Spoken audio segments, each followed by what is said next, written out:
ঢাকায় বিমান বিধ্বস্ত হয়ে আহতদের জন্য ঝিনাইদহে স্বেচ্ছায় রক্তদান। সুলতান আল এনামের ভিডিওচিত্রে দেখুন বিস্তারিত। ঢাকায় বিমান বিধ্বস্ত হয়ে আহত ও দগ্ধ শিক্ষার্থীদের চিকিৎসার জন্য ঝিনাইদহে স্বেচ্ছায় রক্তদান কর্মসূচি পালিত হয়েছে।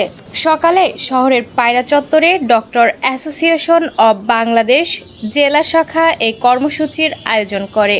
এতে রাজনৈতিক, সামাজিক, সাংস্কৃতিক ও বিভিন্ন শ্রেণী পেশার মানুষ ব্লাড গ্রুপিং করে স্বেচ্ছায় রক্ত প্রদান করেন।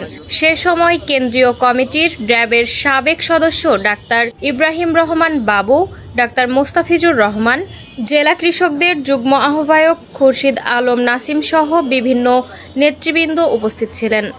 আয়োজকরা জানায়, স্বেচ্ছায় রক্ত দেওয়া ব্যক্তিদের ব্লাড গ্রুপিং শেষ করে পার্শ্ববর্তী ক্লিনিক থেকে তাদের রক্ত সংগ্রহ করে ঢাকায় পৌঁছে দিতে হবে। Shammi Akter, BJTV news, Jhenaidah.